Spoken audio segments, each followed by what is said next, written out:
আসসালামু আলাইকুম। আজকের আলোচনাটা একটু অন্যরকম, আমরা কোনো রিপোর্ট বা আর্টিকেল নিয়ে বসছি না আজ। হ্যাঁ। বরং একটা খুব ছোট কিন্তু অত্যন্ত গভীর অর্থবহ বাণীর গভীরে ডুব দেব আমরা। উৎস একটাই, কিন্তু এর তাৎপর্য আমার মনে হয় অনেক। অবশ্যই, অবশ্যই। এই বাণীটি হচ্ছে গিয়ে হজরত মুহাম্মদ সাল্লাল্লাহু আলাইহি ওয়াসাল্লামের, যার সন্তানের ওপর মায়ের অধিকার আর সন্তানের কর্তব্য নিয়ে একটা খুব স্পষ্ট দিক নির্দেশনা দেয়। হুম। তো আমাদের আজকের কাজ হলো এই ছোট্ট বাক্যটার ভেতরে যে ভাবনার জগৎটা লুকিয়ে আছে সেটা একটু অন্বেষণ করা, বোঝার চেষ্টা করা এর প্রত্যেকটা শব্দের ওজন ঠিক কতখানি। ঠিক। শব্দগুলো হয়তো কম, কিন্তু এর ব্যাপ্তি অনেক। একদম। বাণীটি হলো সন্তানের উত্তম আচরণ ও শ্রদ্ধা পাওয়ার সবচেয়ে বেশি অধিকারী হচ্ছেন মা। সে মাকে কখনো কষ্ট দিও না, এইটুকুই। এইটুকুই। কিন্তু এর মধ্যেই যেন একটা পুরো জীবন দর্শন, তাই না? হ্যাঁ, মনে হচ্ছে তাই। চলুন তাহলে শুরু করা যাক। এর প্রথম অংশটা নিয়ে যদি একটু দেখি, সন্তানের উত্তম আচরণ ও শ্রদ্ধা পাওয়ার সবচেয়ে বেশি অধিকারী হচ্ছেন মা। আচ্ছা। কথাটা শুনতে তো বেশ সহজ লাগছে, তাই না? কিন্তু এই যে সবচেয়ে বেশি অধিকারী, এই শব্দ দুটোর এর জোরটা কিন্তু সাংঘাতিক। কি বলেন? একদম। এই সবচেয়ে বেশি অধিকারী, এটার মানে কিন্তু এমন না যে আর কারো কোনো অধিকারই নেই, তা কিন্তু নয়। হ্যাঁ, তা তো বটেই। বাবা আছেন, শিক্ষক আছেন। অবশ্যই। বাবা, শিক্ষক বা জীবনে যারা আমাদের সাহায্য করেন, তাদের প্রতিও তো সন্তানের শ্রদ্ধা, ভালো আচরণ দরকার, তাই না? কিন্তু এই বাণীতে মাকে একেবারে একেবারে শীর্ষে রাখা হয়েছে। একদম চূড়ায়। হ্যাঁ, যেন একটা অধিকারের যদি তালিকা করা হয়, মায়ের নামটা একদম প্রথমে থাকবে, সবচেয়ে বড় অক্ষরে লেখা। ব্যাপারটা অনেকটা সেরকম। আচ্ছা, এই যে সর্বোচ্চ অধিকার দেওয়া হলো, এর কারণটা কি হতে পারে? নিশ্চয়ই এর পেছনে কোনো গভীর যুক্তি বা ভাবনা কাজ করছে। অবশ্যই। একটু ভাবলেই বোঝা যায়। দেখুন, গর্ভধারণের যে কষ্ট, প্রায় ১০ মাস সন্তানকে নিজের ভেতরে রাখা, তারপর প্রসবের সেই তীব্র যন্ত্রণা, উফ।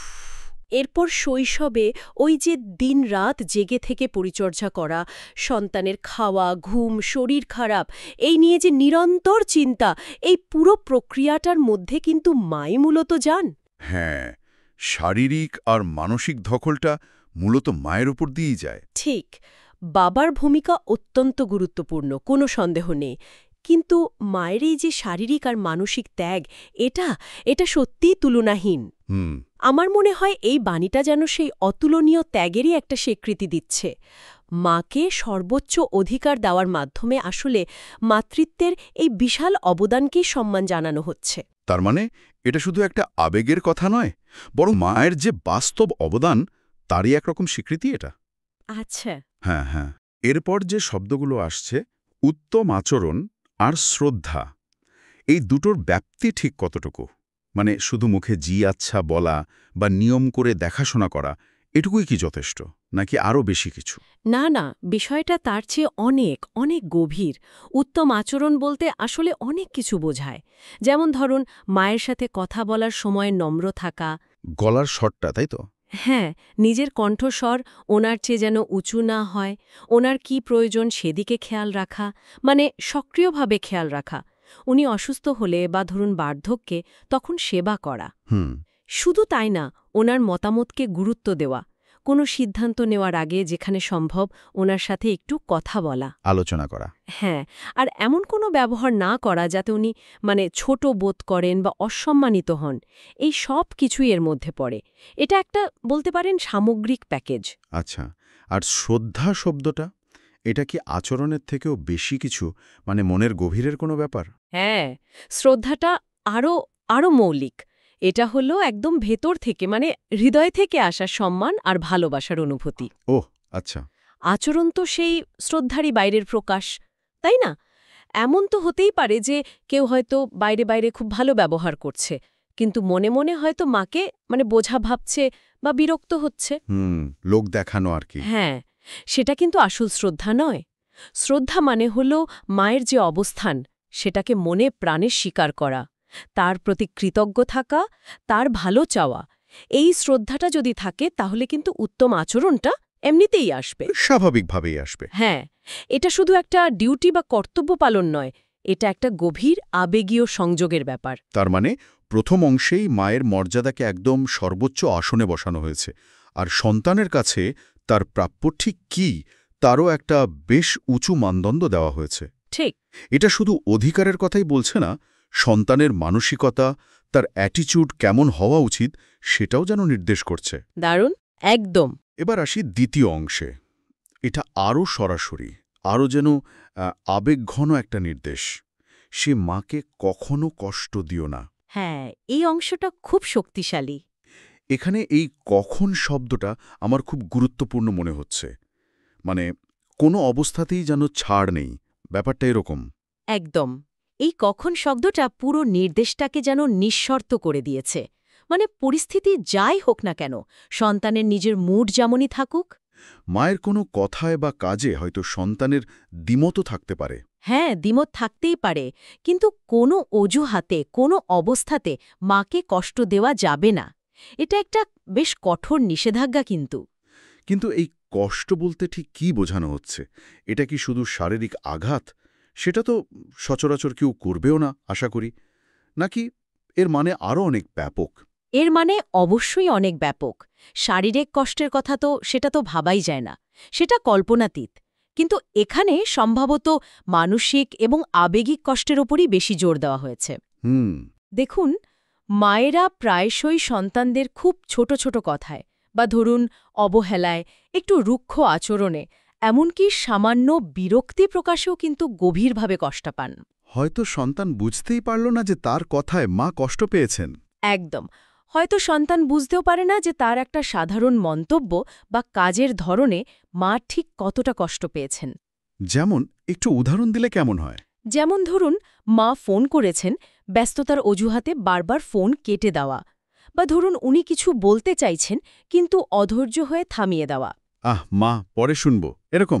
হ্যাঁ হ্যাঁ। কিংবা ধরুন ওনার পছন্দ বা মতামতের হয়তো সবার সামনে একটু সমালোচনা করে ফেলা, অথবা তাকে না জানিয়ে বড় কোনো সিদ্ধান্ত নিয়ে নেওয়া। অথবা এমন ভাব করা যে মা তো পুরনো দিনের মানুষ, এসব আর কি বুঝবেন। ঠিক। এই সবই কিন্তু তাকে মানসিক কষ্ট দিতে পারে। এগুলো খুব সূক্ষ্ম, কিন্তু আঘাতটা গভীর। ঠিক বলেছেন। আবার এটাও তো হতে পারে, ধরুন সন্তানের কোনো ভুল বা বিপদগামী আচরণের কারণে মায়ের যে দুশ্চিন্তা হয়, যে মনোকষ্ট হয়, সেটাও তো সন্তানের দ্বারা সৃষ্ট কষ্ট, তাই না? অবশ্যই। হয়তো সন্তান সরাসরি মাকে কিছুই বলছে না, কিন্তু তার কাজের ফলটা মাকে কষ্ট দিচ্ছে। অবশ্যই সন্তানের নিজের জীবনের প্রতি উদাসীনতা বা ধরুন ভুল পথে চলা, এটাও তো পরোক্ষভাবে মাকে কষ্ট দেয়। কারণ মায়েরা তো সন্তানের ভালো মন্দের সাথে একেবারে ওতপ্রোতভাবে জড়িয়ে থাকেন। হ্যাঁ, ঠিক। তাই কষ্ট দিও না এর অর্থটা দাঁড়াচ্ছে, এমন কোনো কাজ করো না বা এমন কোনো কথা বলো না বা এমন কোনো জীবনযাপন করো না যা প্রত্যক্ষ বা পরোক্ষভাবে তোমার মায়ের মনে আঘাত বা দুঃখের কারণ হয়। এর পরিধিটা কিন্তু আসলেই অনেক বড়। তাহলে ব্যাপারটা দাঁড়াচ্ছে, প্রথম অংশে যেখানে সর্বোচ্চ সম্মান আর উত্তম আচরণের কথা বলা হলো, দ্বিতীয় অংশে এসে সেই সম্মান রক্ষার একটা বাস্তব সীমা টেনে দেওয়া হলো। কোনোভাবেই কষ্ট দেওয়া যাবে না। এই দুটোর মধ্যে সংযোগটা কিভাবে কাজ করে?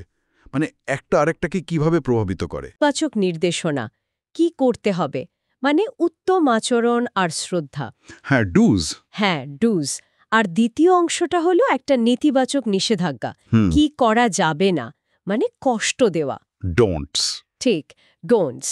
আসলে যে সন্তান সত্যিকার অর্থে তার মাকে সর্বোচ্চ শ্রদ্ধা করে এবং তার সাথে উত্তম আচরণ করে, সে তো সচেতনভাবে হোক বা অবচেতনভাবে হোক মাকে কষ্ট দেওয়া থেকে এমনিতেই বিরত থাকবে। থাকাটাই স্বাভাবিক। হ্যাঁ, কারণ মাকে কষ্ট দেওয়াটা তো প্রথম অংশের যে নির্দেশনা তারই লঙ্ঘন হয়ে যাচ্ছে। তার মানে উত্তম আচরণ আর শ্রদ্ধা, এগুলো যেন একটা বর্মের মতো, যা মাকে কষ্ট পাওয়া থেকে রক্ষা করার কথা। ঠিক। যদি কেউ দাবি করে যে সে মাকে শ্রদ্ধা করে, কিন্তু তার কথায় বা কাজে মা কষ্ট পান, তাহলে বুঝতে হবে তার সেই শ্রদ্ধায় বা আচরণে কোথাও ঘাটতি আছে। ঠিক তাই। একটি অন্যটির প্রমাণ বলতে পারেন। যদি কষ্ট দেওয়া হয় তাহলে বুঝতে হবে উত্তম আচরণ বা শ্রদ্ধা কোনোটাই ঠিকমতো হচ্ছে না। আবার যদি উত্তম আচরণ আর শ্রদ্ধা সত্যিই থাকে, তাহলে কষ্ট দেওয়ার প্রশ্নই ওঠা উচিত নয়। এই দুটো মিলেই কিন্তু মায়ের প্রতি সন্তানের যে দায়িত্ব, তার পূর্ণাঙ্গ চিত্রটা তৈরি হয়। আচ্ছা। তবে এখানে একটা বিষয় মনে রাখা দরকার। অনিচ্ছাকৃতভাবে বা ধরুন ভুল বোঝাবুঝির কারণেও তো মা কষ্ট পেতে পারেন, তাই না? হ্যাঁ, তা তো হতেই পারে। সেক্ষেত্রে সন্তানের দায়িত্ব হল যত দ্রুত সম্ভব সেটা বুঝতে পারা, ক্ষমা চাওয়া এবং সম্পর্কটা আবার স্বাভাবিক করার চেষ্টা করা।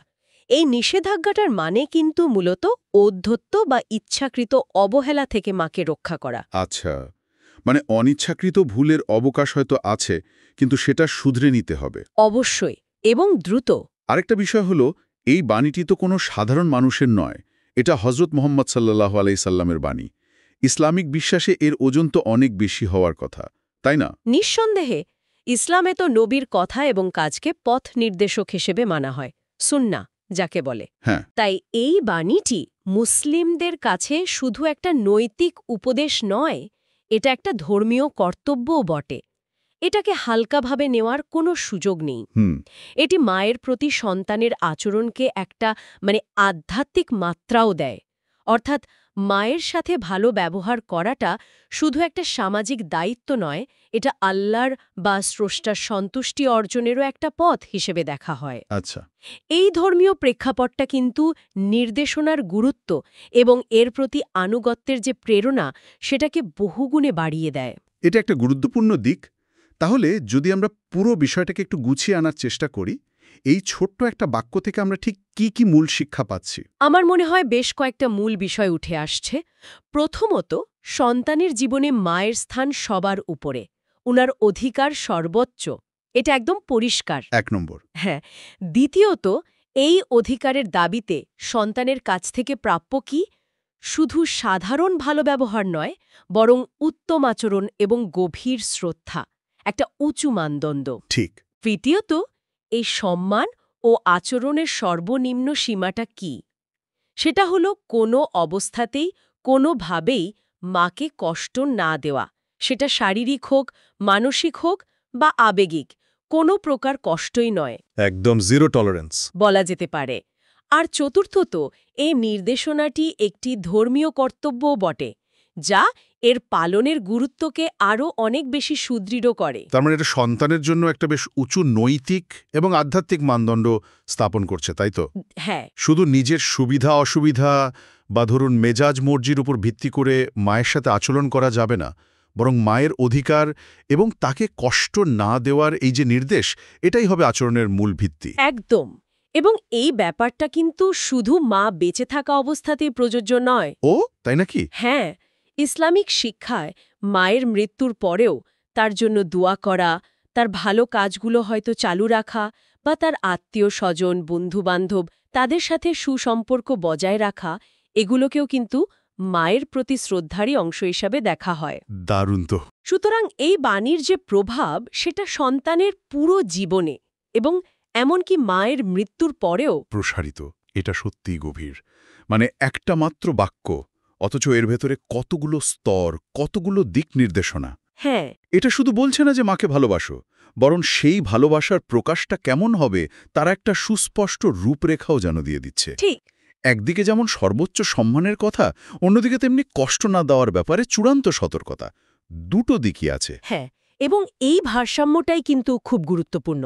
অনেক সময় হয় কি, অতিরিক্ত আবেগ বা ভালোবাসা থেকেও সন্তান হয়তো এমন কিছু করে ফেলতে পারে যা মায়ের জন্য অসুবিধাজনক বা কষ্টের কারণ হয়ে দাঁড়ায়। এটা কিভাবে একটু বুঝিয়ে বলবেন? যেমন ধরুন, সন্তান হয়তো খুব চিন্তা করে মায়ের জন্য খুব দামি কিছু একটা কিনল, কিন্তু সেটা কেনার আগে মায়ের ঠিক কি প্রয়োজন বা উনার পছন্দটা কি সেটা হয়তো ভাবল না বা জিজ্ঞেস করল না। নিজের পছন্দ চাপিয়ে দিল। হ্যাঁ, অনেকটা সেরকম। এতে হয়তো টাকাও নষ্ট হলো, আবার মা হয়তো মনে মনে কষ্টও পেলেন যে তার মতটা নেওয়া হলো না। এটাও কিন্তু এক ধরনের বিবেচনা বোধের অভাব, যা ওই উত্তম আচরণের মধ্যে ঠিক পড়ে না। তার মানে উত্তম আচরণের মধ্যে বিচক্ষণতা আর সহানুভূতিরও একটা বড় ভূমিকা আছে। অবশ্যই। মায়ের মন বুঝতে পারা, তার প্রয়োজনটা অনুভব করা, তার ইচ্ছাকে সম্মান জানানো, এগুলো জরুরি। অবশ্যই। এটা একটা নিরন্তর প্রক্রিয়া। সন্তানের বয়স বাড়ার সাথে সাথে, পরিস্থিতি বদলানোর সাথে সাথে মায়ের প্রতি তার আচরণ, তার দায়িত্ব পালনের ধরনেও হয়তো পরিবর্তন আসতে পারে, কিন্তু মূল নীতিটা একই থাকবে: সর্বোচ্চ শ্রদ্ধা এবং কষ্ট না দেওয়া। হ্যাঁ, বিশেষ করে বার্ধক্যে। ঠিক, বার্ধক্যে মায়েরা অনেক সময় শিশুদের মতো সংবেদনশীল হয়ে পড়েন। তখন আরও বেশি ধৈর্য, সহনশীলতা আর ভালোবাসা দিয়ে তাদের দেখাশোনা করাটা এই উত্তম আচরণ এবং কষ্ট না দেওয়ারই একটা গুরুত্বপূর্ণ অংশ হয়ে দাঁড়ায়। সব মিলিয়ে আজকের এই আলোচনা থেকে আমার মনে হচ্ছে হজরত মোহাম্মদ সাল্লাল্লাহু আলাইহি সাল্লামের এই বাণীটি মাতৃত্বের প্রতি এক অসাধারণ সম্মান প্রদর্শন আর সন্তানের জন্য এক অতি মূল্যবান পথনির্দেশিকা। হ্যাঁ, এর সরলতার মধ্যেই যেন একটা গভীর প্রজ্ঞা লুকিয়ে আছে। একদম। আমরা আজ একটিমাত্র বাণীর গভীরে গিয়ে এর বিভিন্ন দিক বোঝার চেষ্টা করলাম। দেখলাম কিভাবে এই ছোট্ট নির্দেশনাটা সন্তানের জীবনে মায়ের যে অতুলনীয় অবস্থান সেটাকে স্বীকৃতি দেয় এবং তার প্রতি সন্তানের আচরণ ঠিক কেমন হওয়া উচিত তার একটা খুব সুস্পষ্ট নৈতিক এবং আপনি যেমনটা বললেন আধ্যাত্মিক কাঠামো তৈরি করে দেয়। হ্যাঁ, সর্বোচ্চ সম্মান আর উত্তম আচরণের যে দাবি এবং কোনো অবস্থাতেই কষ্ট না দেওয়ার যে কঠোর নিষেধাজ্ঞা, এটা সন্তানের কাঁধে একটা বেশ পবিত্র দায়িত্ব অর্পণ করে। সত্যিই তাই। এই আলোচনা শেষে একটা প্রশ্ন বা ভাবনা কিন্তু মনে থেকে যায়, তাই না? বলুন তো। এই যে একটি মাত্র নির্দেশনা, মায়ের প্রতি সর্বোচ্চ সম্মান এবং তাকে কষ্ট না দেওয়া, এটা কি শুধুই একটা নির্দিষ্ট ধর্মীয় বা সাংস্কৃতিক পরিমণ্ডলেই সীমাবদ্ধ, নাকি এর ভেতরে এমন এক শাশ্বত মানবিক আবেদন লুকিয়ে আছে যা সবার জন্য প্রযোজ্য? হ্যাঁ, যা হয়তো দেশ, কাল, ধর্ম, সংস্কৃতি এই সব কিছুর ঊর্ধ্বে উঠে সব সন্তানের জন্যই এক গভীর সত্য বহন করে। মানে মাতৃত্বের প্রতি এই গভীর শ্রদ্ধাবোধ আর তাকে আঘাত করা থেকে বিরত থাকার এই ভাবনাটা, এটা ঠিক কতটা সর্বজনীন, এটা কিন্তু সত্যিই ভাববার মতো। এই ভাবনাটাই হয়তো আজকের আলোচনার সেরা প্রাপ্তি। এখানেই শেষ করছি আমাদের আজকের এই গভীর অনুসন্ধান। ধন্যবাদ। ধন্যবাদ।